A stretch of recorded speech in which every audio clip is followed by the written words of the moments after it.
오늘도 주님의 은혜와 축복이 함께할 줄 믿습니다. 오늘 약속의 말씀이 우리에게 실제가 되어지는 놀라운 은혜가 있을 줄 믿습니다.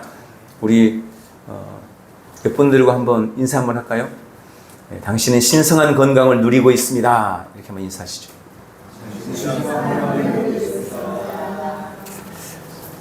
네, 우리는 신성한 건강을 누리고 있습니다. 아멘. 제가 자주 말씀드리잖아요. 이렇게 우리가 말하면 지금은 아니지만 내가 이렇게 고백하면 이렇게 될 거야. 여러분, 이런 의미가 절대 아닙니다. 우리 안에는 이미 하나님의 생명이 있고 이 생명에는 어떤 연약함도 어떤 질병도 역사할 수 없습니다. 우리는 이미 완전합니다. 이것을 믿음으로 선포하는 것이지, 우리가 나는 지금 약해, 그런데 나는 건강하다고 말하면 건강해질 거야, 이런 의미가 아니라는 것을 반드시 기억하십시오. 우리의 인식, 마인드가 새로워지시기를 바랍니다. 오늘 본문의 말씀 디모데전서 4장 6절부터 13절, 읽은 건 7절, 8절만 읽었죠. 이 말씀을 가지고 경건을 훈련하십시오 라는 제목으로 함께 말씀을 드리겠습니다. 자, 제가 먼저 질문을 하나 드리겠습니다. 나는 누구일까요? 속으로 한번 답을 생각해 보시기 바랍니다. 나는 누구일까요? 나는 당신의 생애를 무너뜨릴 수 있습니다. 내 억센 틀에 당신을 조금 가두어서 비참한 그리고 영원한 포로로 만들 수 있습니다. 나는 날마다 조금씩 당신을 좀먹고 있습니다. 머지않아 나의 쇠사슬에 당신은 완전히 묶일 것입니다. 나는 쉽게 눈에 띄지는 않지만 당신을 속으로부터 곪게 만들고 있습니다. 나는 당신을 쉽게 게으름뱅이로 만들 수 있고 병자로 만들 수도 있습니다. 나는 당신을 쉽게 싸움꾼으로 만들 수도 있고 도둑으로 만들 수도 있습니다. 나는 당신으로부터 아내의 사랑을 뺏을 수도 있고 아들, 딸의 존경을 가로챌 수도 있습니다. 나는 어렵지 않게 당신의 친구를 멀리 떠나가게 할 수도 있고 당신의 손님의 발을 끊어버리게 만들 수도 있습니다. 나는 거머리처럼 한 번 들러붙으면 쉽게 떨어지지 않습니다. 나는 당신을 파괴하고 깊은 고뇌로 빠뜨리는 악마입니다. 그렇지만 나에게도 약점이 있습니다.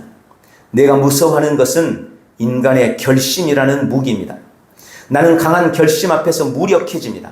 그러나 내가 가장 무서워하는 것은 나의 속성을 완전히 바꾸어 버릴 수 있는 당신의 기도와 신앙입니다. 지금 이 순간에도 당신을 놓지 않으려는 내 이름은 뭘까요?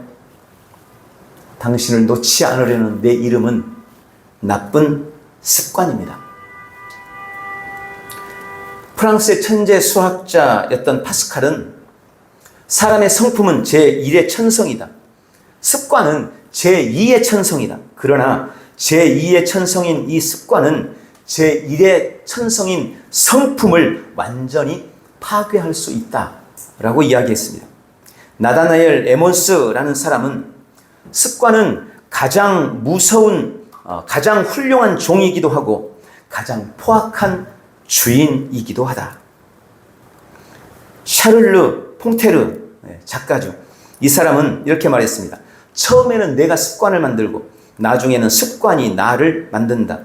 약간의 차이는 있지만 모든 사람은 습관대로 살아가는 습관의 노예다. 여러분, 이러한 말들을 다 종합해보면 습관은 우리의 천성을 바꿀 수 있을 뿐만 아니라 우리 인생을 만들어가는 엄청난 영향력을 가지고 있습니다. 내가 가진 습관이 나의 행복과 불행을 좌지우지할 수 있고 나의 믿음과 신앙에도 결정적인 영향력을 미칠 수가 있다는 것입니다. 여러분은 어떤 습관을 가지고 계십니까? 그 습관은 하나님 앞에서 긍정적인 것입니까? 혹은 부정적인 것입니까? 오늘 말씀을 통해서 좋은 습관, 특별히 경건의 습관으로 승리하는 인생을 만들어가기를 결단하는 복되고 귀한 시간 되시기를 주님의 이름으로 축원합니다. 오늘 읽은 디모데전서 4장은 바울이 자기가 아들처럼 생각했던 디모데에게 보낸 목회 서신의 한 부분입니다. 특히 본문은 바울이 디모데에게 그리스도의 좋은 일꾼으로 세워져 가라는 권면을 하면서 그에게 하는 이 습관에 대한, 특별히 경건에 대한 중요한 교훈을 담고 있습니다. 오늘 말씀을 통해 우리 주님은 먼저 경건은 범사에 유익을 주는 하나님의 약속이라고 말씀하고 있습니다. 성도의 삶을 특징 짓는 가장 중요한 것 중에 하나가, 가장 중요한 단어 중에 하나가 바로 경건입니다. 일반적으로 경건이라는 것은 공경하고 삼가하고 엄숙하다는 의미입니다. 영어 성경에는 godly라는 단어인데 이것은 신적인 혹은 신과 같은 성품이라는 의미입니다. 기독교 백과사전에는 경건을 이렇게 정의 내렸습니다. 경건이란 하나님의 주권적인 권위를 존중하는 근본적인 신앙적 품성이다. 즉 하나님 앞에서 하나님의 자녀로서 그 말씀을 따라 살아가는 성도의 삶이다. 경건은 하나님의 말씀을 따라 살아가는 성도의 삶의 모습입니다. 경건은 하나님의 말씀에 대한 우리의 신앙적 응답이고 믿음의 반응인 것입니다. 주님은 오늘 말씀을 통해 주님을 따르는 우리는 이러한 경건에 이르도록 우리 자신을 연단해야 한다. 우리 자신을 훈련해야 한다고 말씀하고 계십니다. 그리고 이 경건이 주는 약속을 오늘 본문 8절에 이렇게 기술했습니다. 육체의 연단은 약간의 유익이 있으나 경건은 범사에 유익하니 금생과 내생의 약속이 있느니라. 그리고 킹제임스 버전은 이것을 이렇게 번역했습니다. 몸의 훈련은 유익이 적지만 경건은 모든 일에 유익하여 현재와 미래의 생명의 약속을 소유하게 하느니라. 여기 바울이 사용한 육체의 연단이라는 이 단어는 사실 고대의 운동선수들이 경기에 나가기 위해서 부지런히 훈련하던 모습을 염두하고 기록한 단어라고 말씀을 드릴 수가 있습니다. 선수들이 승리의 영광을 바라보면서 훈련하는 모습을 우리는 쉽게 상상할 수 있습니다. 얼마나 힘든지, 그것이 얼마나 큰 자신과의 싸움인지도 우리는 알고 있습니다. 그리고 그것이 주는 영광, 그것이 주는 부와 명예에 대해서도 우리는 너무나 잘 알고 있습니다. 소위 스포츠 스타들이 있습니다. 그들이 그 스포츠로 인하여서 성공함으로 거두는 부와 그들이 얻는 영예는 정말로 큽니다. 가장 손쉽게 생각해 볼 수 있는 사람이 손흥민, 예전에 박지성, 김연경, 이런 사람들은 그 운동 하나로 성공을 이뤘어요. 그리고 그들이 누리는 엄청난 혜택, 한마디로 그들의 연봉은 우리가 도저히 상상할 수 없을 정도로 엄청난 부를 가지게 되는 거죠. 그리고 그들은 영예도 얻게 되어집니다. 그런데 그럼에도 불구하고 오늘 본문은 이렇게 말합니다. 그 육체 연습이 주는 유익이 약간의 유익이다. 여기서 약간의 유익이란 잠깐 동안의 유익, 작은 유익이라는 의미인 것입니다. 맞습니다. 육체 연단과 연습이 주는 부나 명예가 아무리 커도 성경은 그것이 잠깐의 유익이며 약간의 유익이라고 말씀하고 계십니다. 이에 비해서 경건은 범사의 유익이며 내생과 금생, 현재와 미래의 약속이 있다라고 명확하게 말씀하고 계십니다. 우리가 경건으로 무장하여 살아갈 때 이 땅을 우리가 살아가는 동안 그 사람은 늘 하나님과 동행하게 됩니다. 하루하루를 주님이 주시는 은혜로 말미암아 살아가게 될 것입니다. 처한 환경이나 상황을 뛰어넘어서서 평강과 기쁨이 넘치는 삶을 영위하며 하늘의 유업을 누리는 삶을 살아가는 사람, 그것이 바로 경건한 사람이라고 약속하고 있는 것입니다. 그는 이 땅에서의 삶뿐만 아니라 내생에서도 주님이 계신 천국에서도 영원한 생명을 누리며 예비하신 면류관을 쓰고 영원한 하늘의 복을 누리게 될 것이라고 말씀하고 있습니다. 그것이 오늘 말씀의 약속입니다. 성도의 경건은 잠시 동안만 유익을 주는 육체의 연습과는 비교할 수 없을 정도로 항상 그리고 범사에 그리고 지금도 또한 미래에도 이 땅에서도 그리고 영원한 천국에서도 유익을 준다고 말씀하고 계시는 것입니다. 그리고 오늘 본문에는 경건을 연습하기 위해 먼저 해야 할 것이 있음을 보여줍니다. 두 번째로 오늘 본문은 망령되고 허탄한 신화를 버리라고 우리에게 말씀하십니다. 바울은 경건의 삶을 살 것을 당부하면서 반드시 망령되고 허탄한 신화를 버리라 라고 말씀합니다. 여기 망령되고 허탄한 신화란 두 가지로 설명을 드릴 수가 있는데, 첫 번째는 디모데전서 1장 4절에 나오는 신화와 끝없는 족보를 이야기합니다. 당시 교회 안에는 많은 잘못된 이단 사상들이 들어와 있었습니다. 그들은 하나님과 인간 사이에 끝없는 족보가 있다고 생각했고, 구약의 인물들에 대한 가상적인 족보를 만들고, 특히 믿음의 조상들, 우리가 잘 아는 노아나 아브라함이나 모세나 또 대제사장들과 같은 그런 사람들을 중심으로 족보나 전기를 만들어내고 자신들을 그들의 후손이라고 주장하면서 그것을 구원의 방편으로 삼고 신앙하고 있었습니다. 이러한 잘못된 사상은 교회 안에 계급주의와 여러 분파들을 만들게 되었습니다. 바울은 그것이 망령된 것이라고 규정하고 반드시 버려야 한다고 경고하고 있는 것입니다. 여러분, 교회는 계급사회가 아닙니다. 마음에 맞는 사람들의 사교 집단도 아닙니다. 모든 직분은 섬김을 위한 직분이지 지위를 나타내는 계급이 아닙니다. 자신의 신앙을 자랑하고 주장하며 사람들을 나누고 분리하는 것은 더더욱 아닙니다. 성도들은 자신의 이익이나 성공을 위한 방편으로 다른 성도들을 삼아서는 안 되는 것입니다. 그러한 생각이나 사상은 다 망령된 것이라고 말씀합니다. 그것은 우리의 영적인 삶에 방해가 됩니다. 경건을 위해 반드시 그것을 버려야 한다고 말씀하고 있는 것입니다. 또한 망령되고 헛된 신화라는 것은, 여기 허탄한 신화란 그 뜻이 늙은 노파가 어린 아이들에게 들려주는 헛된 말이라는 의미입니다. 그래서 킹제임스 버전에서는 이것을 이렇게 번역했습니다. 불경스럽고 늙은 부녀자들의 꾸며낸 이야기다. 여러분, 우리의 경건을 방해하는 가장 큰 적은 바로 우리 입에 잘못된 말이라는 것을 기억하시기 바랍니다. 야고보서 1장 26절은 이에 대해서 그렇게 기록했습니다. 스스로 경건하다 생각하며 자기 혀를 제갈 물리지 아니하고 자기 마음을 속이면 이 사람의 경건은 헛것이다. 우리 입을 제갈 먹이지 않으면 어떤 경건의 모습도 다 헛되다고 말씀합니다. 입을 제어하지 않는 한 그 어떤 경건도 다 거짓이라고 말씀하고 있는 겁니다. 그러므로 우리 입에서 반드시 잘못된 말을 버리시기 바랍니다. 다른 사람을 죽이는 비난과 비판의 말을 버리십시오. 각양 미신이나 사주팔자, 운세로 자신의 운명을 정하는 어리석은 말들을 버리십시오. 그런 류의 말들은 농담으로라도 하지 말고, 그런 말에 귀 기울이지도 말고, 그런 말을 입에 담지도 말고, 그런 말을 다른 사람에게 옮기지도 마십시오.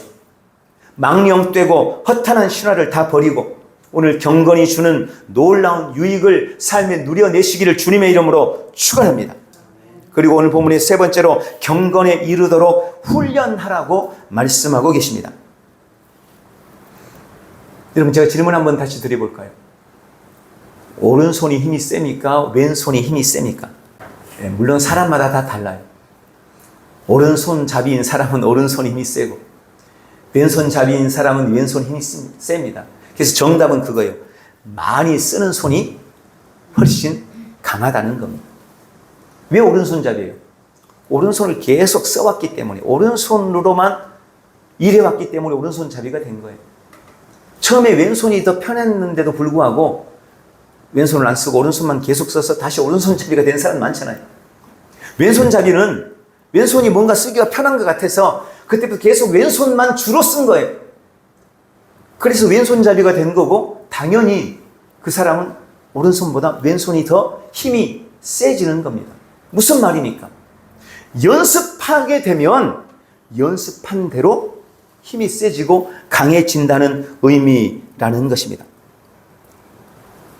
올해 한화가, 한화 팬들 많으시죠? 대부분 한화 팬들일 거예요. 한화가 야구를 잘해가지고 이번에 대전 야구 팬들이 아주 신이 났습니다.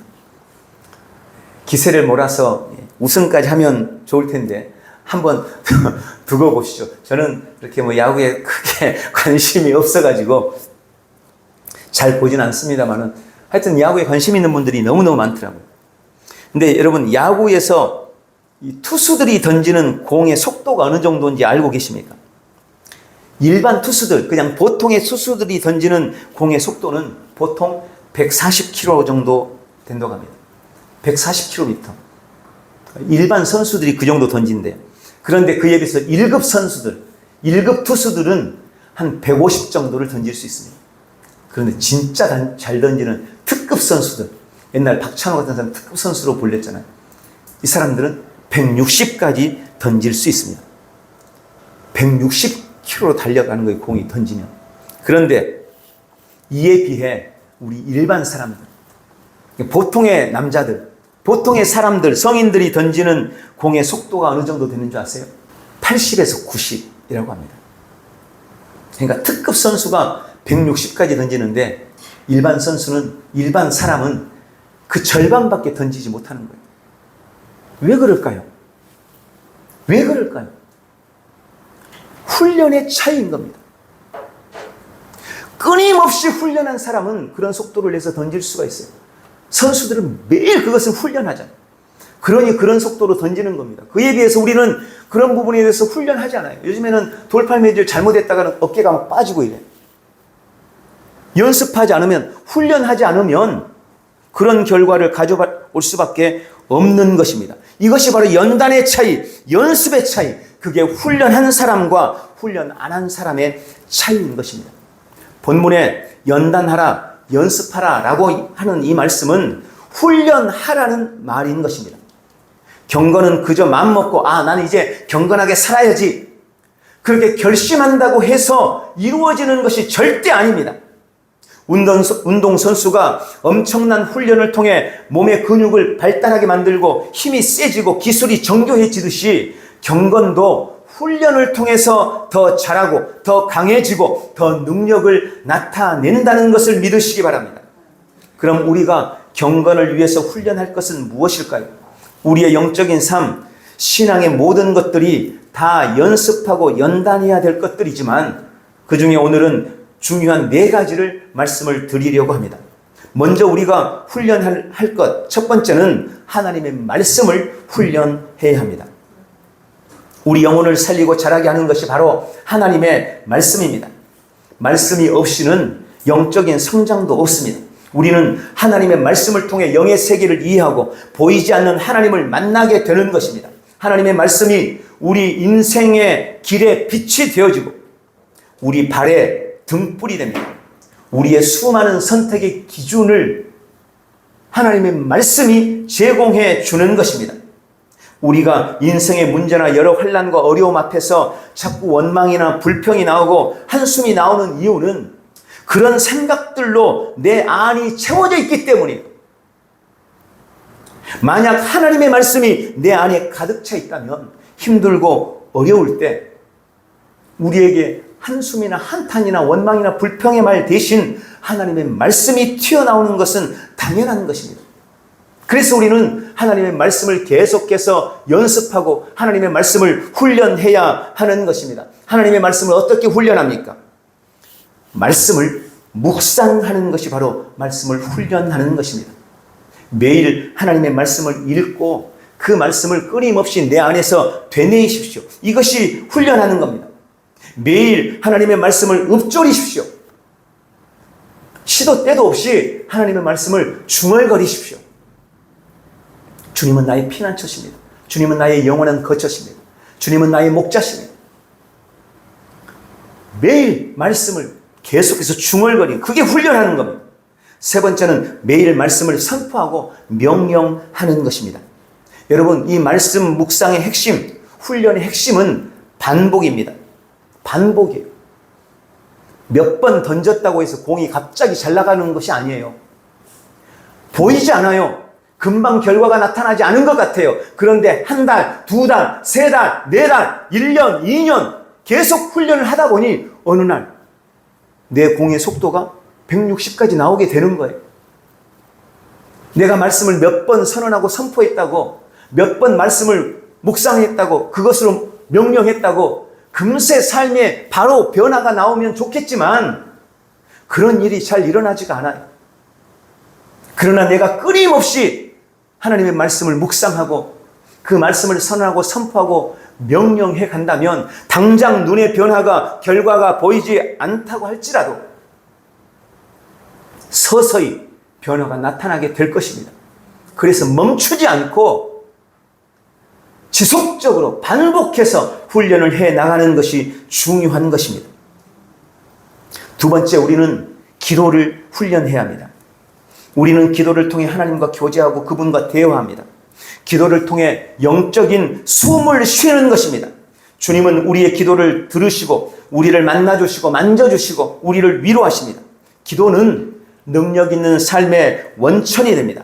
기도는 하나님의 능력과 임재의 통로입니다. 기도하는 사람은 능력 있는 삶을 살 수밖에 없습니다. 기도를 통해 하나님을 만난 사람은 기도가 끝나도 그분의 임재 안에서 삶을 살아가게 되는 것입니다. 저는 계속해서 우리의 기도의 패러다임이 바뀌어야 한다고 말씀을 드리고 있습니다. 우리가 우리 자신이 누군지를 모르고 기도하면 안 됩니다. 내가 이미 가지고 있는 것을 없는 것처럼 기도하는 것은 의심이고 불신입니다. 내가 해야 할 일을 하나님께 떠맡겨서도 안 됩니다. 우리가 자주 하는 기도의 실수입니다. 그래서 우리가 하는 고백 기도가 중요한 것입니다. 여러분, 매일 고백하는 이 고백 기도를 우습게 생각하지 마세요. 바르게 기도할 때 하나님께서는 우리를 통해 역사한다는 것을 기억하시기 바랍니다. 요즘 성도들이 기도의 시간을 내기가 너무나 어렵습니다. 삶 속에서 나는 늘 기도해요 라고 말하지만 실제로 말처럼 되지 않아요. 또한 깊이 있는 기도는 그런 일상의 기도로는 불가능합니다. 그래서 우리는 반드시 기도를 위해서 시간을 내야 하고 때로는 나의 안식과 즐거움을 포기해야 되기도 합니다. 때로는 잠을 줄여야 합니다. 그래서 훈련이고 그래서 연단인 겁니다.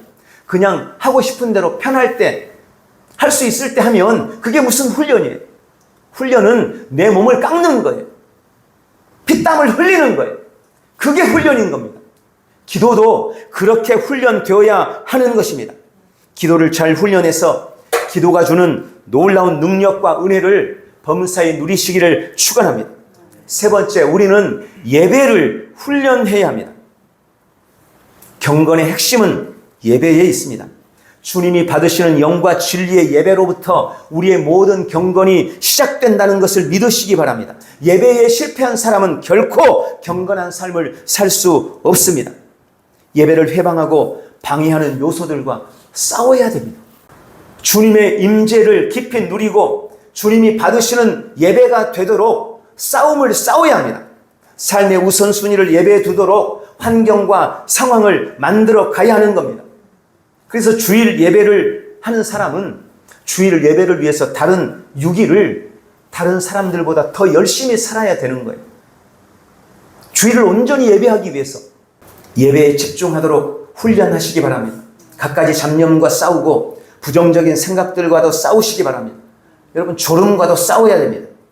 전심으로 찬양하고 간절히 기도하며 말씀에 집중하고 최상의 헌신, 아름다운 예물로 주 앞에 나아가야 합니다.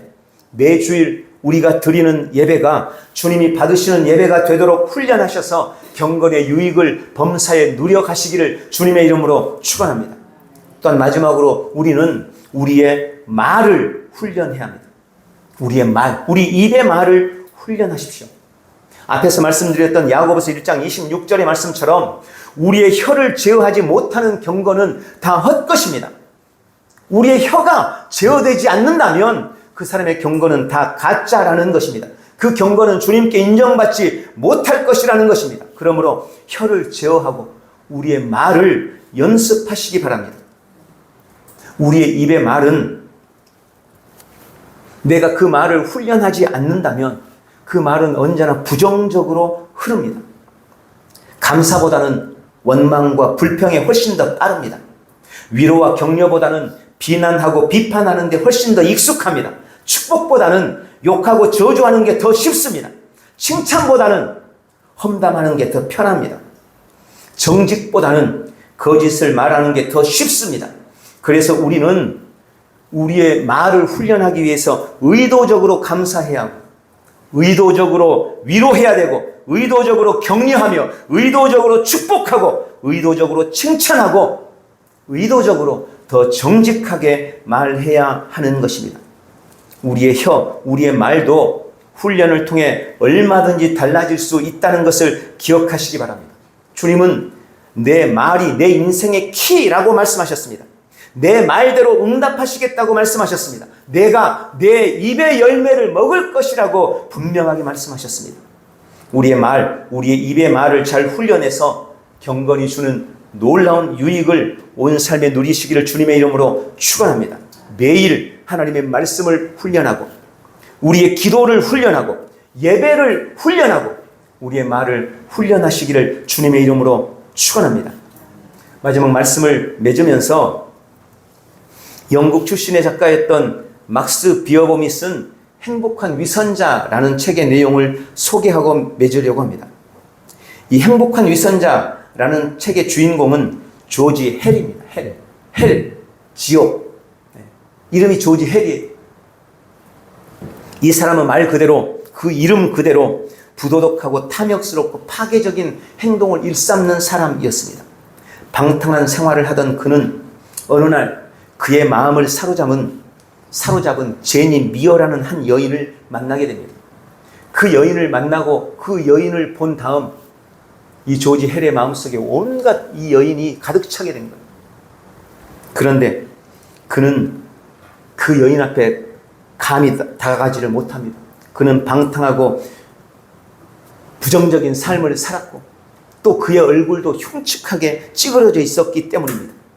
그런 자신의 행동과 자신의 얼굴로는 도저히 그녀의 마음을 끌 수 없다는 것을 알았기 때문에 그는 그녀에게 가까이 다가가지 못했습니다.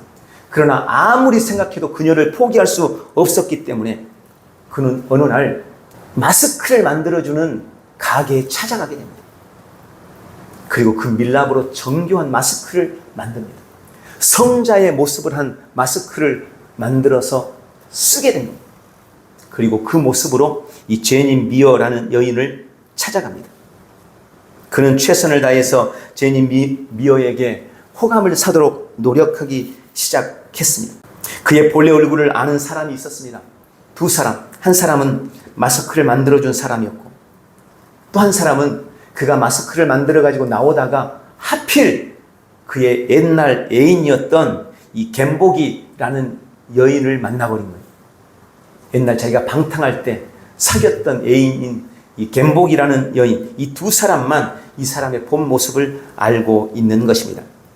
조지 헬은 자기의 이름도 조지 헬, 지옥에서 조지 헤븐, 천국이라고 이름까지 바꿨습니다. 그리고 성자의 마스크를 쓰고 사랑하는 제니 미어에게 다가가 호감을 보이고 그녀에게 사랑을 고백하고 결국 혼인까지 하게 되어졌습니다. 제니 미어와 결혼한 그는 매우 행복했습니다. 그러나 그의 행복한 혼인 생활 뒤에는 자신의 흉측한 얼굴과 내면 그리고 자신의 과거가 아내에게 탄로나지 않을까 하는 두려움이 있었습니다. 자신의 얼굴과 과거가 탄로나면 자신의 아내가 자기를 떠날 것이라는 두려움을 가지고 삶을 살았습니다. 그래서 그는 그런 생각이 들수록 더 성자답게 말하고 성자처럼 행동했습니다. 좋은 일을 찾아서 하고 자신의 재산을 사람들에게 나누어 주면서 신앙생활도 열심히 했습니다. 그런데 그의 본래 얼굴을 알고 있던 헬의 이 애인이었던 갬보기는 그들의 혼인생활이 결혼생활이 행복하면 행복할수록 점점 질투심에 가득 차게 됩니다. 그리고 나중에 이 갬보기는 헬의 아내 제니 미어와 헬을 불러내서 그 아내 앞에서 남편의 과거를 폭로합니다. 그리고 그가 쓰고 있던 마스크를 벗겨내고 맙니다. 그런데 마스크가 벗겨진 헬의 모습은 그의 얼굴은 옛날 흉측했던 조지 헬의 얼굴이 아니었습니다. 옛날 흉측했던 그의 얼굴은 어디론가 사라졌고 그의 실제 얼굴이 성자의 얼굴로 변화되어 있었던 것입니다. 가면을 쓰고 내가 이제 조지 헬이 아니라 나는 조지 헤븐이야. 나는 조지 헤븐처럼 삶을 살 거야. 그의 말을 바꾸고 그의 행동을 바꾸고 계속해서 그렇게 연습하고 훈련하며 삶을 살았더니 그의 가면이 벗겨졌을 때 그 가면 안에 얼굴이 성자의 모습을 하고 있었다는 것입니다. 마스크를 벗은 그는 이제 성스러운 자신의 진짜 얼굴로 사랑하는 아내와 진실한 사랑의 입맞춤을 하면서 그 이야기가 끝납니다. 여러분, 거듭난 우리가 비록 겉과 속이 다른 나로 사는 것처럼 보일 수 있지만 우리는 끊임없이 성경이 말하는 나를 고백하고 경건의 삶을 노력하고 훈련해야 하는 것입니다. 그러면 우리가 쓰고 있는 성자의 가면, 우리의 입의 고백은 진짜 나의 얼굴이 될 것입니다. 성경이 말하는 나, 하나님이 말하는 진짜 나를 매일 고백하는 것이 얼마나 중요한지 오늘 이 이야기를 통해 발견하시기 바랍니다. 오늘 이 경건의 연습을 통해서 범사의 유익을 누려나가는 복되고 귀한 성도들이 다 되시기를 예수님의 이름으로 축원합니다. 기도하겠습니다. 사랑하는 아버지, 경건의 연습에 주신 신성한 약속에 감사드립니다. 나는 매일 하나님의 자녀로서의 나의 정체성을 발견하고 하나님의 말씀을 따라 살기로 결단합니다. 나는 이 땅의 팽배한 망령되고 허탄한 신화를 거절합니다. 날마다 하나님의 말씀을 연습하며 주야로 묵상할 것입니다. 나는 믿음의 고백으로 훈련돼서 말과 말씀으로 인한 유익을 누리겠습니다. 오늘도 나는 경건의 훈련을 통해 나의 삶을 향한 하나님 아버지의 뜻을 범사에 이루어갑니다. 예수님의 이름으로 기도하옵나이다. 아멘.